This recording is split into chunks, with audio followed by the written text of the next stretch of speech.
যদি north south বিশ্ববিদ্যালয়ের সাধারণ শিক্ষার্থীদের মধ্যে বাংলাদেশ জাতীয়তাবাদী ছাত্র দলের কর্মী রয়েছে বলে আমরা আপনাদেরকে দৃশ্যমানভাবে আমরা বলছি, কিন্তু এটি গণমাধ্যমে আমরা দেখেছি যে জনাব সার্জিস আলম ঘটনাটি সার্জিস আলমের সাথে ছাত্র দলের ঝামেলা বলে তিনি এটি ওনার সামাজিক যোগাযোগ মাধ্যমে তিনি স্ট্যাটাস দিয়েছে। আমাদের জায়গা থেকে আমি আমার বক্তব্য এবং সেদিনও বলেছি যে সেখানে কিন্তু স্পেসিফিক পুরো ছাত্র দল মানে একটা দল হিসেবে এটা করেছে, এটা কিন্তু আমি কথা বলিনি।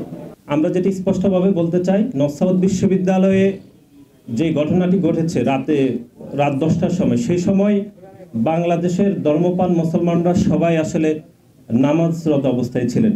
এই সময়ে জনাব সার্জিস আলম সেখানে কেন গিয়েছেন এটি আমরা মনে করছি এই ঘটনায় ওনার কোনো ভিন্ন মতলব থাকতে পারে, এটি একটি ঘটনা। দ্বিতীয় হচ্ছে এই সার্জিস আলম যে নর্থ সাউথ বিশ্ববিদ্যালয়ে শিক্ষার্থীদের সাথে যে ঘটনা ঘটেছে, এটি নর্থ সাউথ বিশ্ববিদ্যালয়ে সাধারণ শিক্ষার্থীদের সাথে ওনার ঝামেলা হয়েছে। এখানে বাংলাদেশ জাতীয়তাবাদী ছাত্র দলের কোনো নেতাকর্মী সেভাবে জড়িত নয়। বরং এটা বলা হয়েছে যে ছাত্র দলের একদম সেন্ট্রাল পোস্টে আহমেদ শাকিল যিনি আছেন, তিনি সেই জায়গায় ইচ্ছাকৃতভাবে এই বিব্রতকর এবং অস্বস্তিকর পরিস্থিতিটা তৈরি করেছেন। এবং আপনারা যে ভিডিওটা দেখেছেন যে এখানে একটা হাতাহাতির ঘটনা হচ্ছে, এটা কিন্তু আমি চলে আসার পর। তাহলে তাদের এরকম একটা ইল ইন্টেনশন ছিল বিধায় তারা সেখানে তারা যে হাতাহাতি করেছে, ওইখানে সবাই কিন্তু 4টা প্রাইভেট ইউনিভার্সিটি স্টুডেন্টরা ছিল এবং ওই ছাত্র দলের সেন্ট্রাল পোস্টেড ব্যক্তি শাকিল তার সাথে যারা ছিল তারা কিন্তু প্রাইভেট ইউনিভার্সিটি স্টুডেন্টরা ছিল না, বেশিরভাগই স্থানীয় কিছু মানে যারা ওই যে সন্ত্রাসী এবং দুষ্কৃতিকারী ছেলেপেলে ছিল। আমাদের আশ্বস্ত করছি যে তাহিদ যে ছেলে রয়েছে তাহমিদ, তার সাথেও আমরা কথা বলেছি, আমরা ঘটনা পর্যালোচনা করছি। সে কারণে এই ঘটনার কারণে যদি সার্জিস আলম ব্যক্তিগতভাবে সম্মানহানি হয়ে থাকে, সেজন্য আমরা দুঃখ প্রকাশ করি। যে সার্জিস আলম তিনি সোশ্যাল মিডিয়ায় তার প্রতিক্রিয়া ব্যক্ত করেছে এবং সেখানে এই সন্ত্রাসী টুকায় এই ধরনের উদ্ধতপূর্ণ ওয়ার্ড ইউজ করেছে। আমরা এগুলো নিন্দা জানিয়েছি।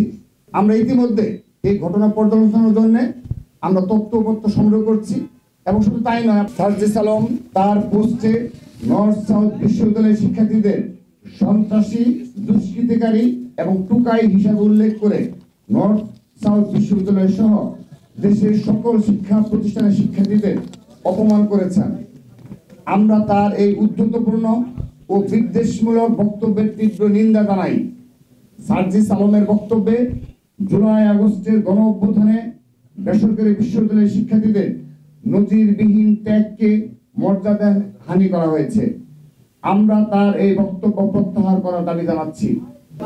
এই দায় আমি কখনো আমার জায়গা থেকে পুরো ছাত্র দলকে দেই না এবং দিব না, কিন্তু তিনি যেহেতু ছাত্র দলের পোস্টে এবং তিনি এই ছাত্র দল নামক যে বাংলাদেশের যে প্রতিষ্ঠানটি রয়েছে, সংগঠনটি রয়েছে, এটিকে প্রশ্নবিদ্ধ করেছেন তার কাজের মধ্য দিয়ে, তো ছাত্র দলের অবশ্যই তার বিরুদ্ধে এই সাংগঠনিক ব্যবস্থাটি নেওয়া উচিত। অন্যথায় তাদের দলের যে নেতাকর্মী যারা রয়েছে, যারা কেন্দ্রীয় পোস্টের, তাদের উপরে যে তাদের ওই নিয়ন্ত্রণটি নেই এবং তারা একটি তাদের ভিতরের যে শৃঙ্খলার যে পরিস্থিতি, এই বিষয়টিওতে তাদের যে কন্ট্রোলটি নেই, এটি কিন্তু প্রকাশ পাবে। আমরা পুনরায় বলছি যে ঘটনাটি নর্থ সাউথ বিশ্ববিদ্যালয়ের সাধারণ শিক্ষার্থীদের সাথে জনাব সার্জিস আলমের সমস্যা হয়েছে, এটির সাথে বাংলাদেশ জাতীয়তাবাদী ছাত্র দলের কোনো সম্পর্ক নেই। সাধারণ শিক্ষার্থীদের মধ্যে যদি বাংলাদেশ জাতীয়তাবাদী ছাত্র দলের কর্মী রয়েছে এরকম আমরা মনে করছি, এটি আমরা যাচাই বাছাই করে দেখছি।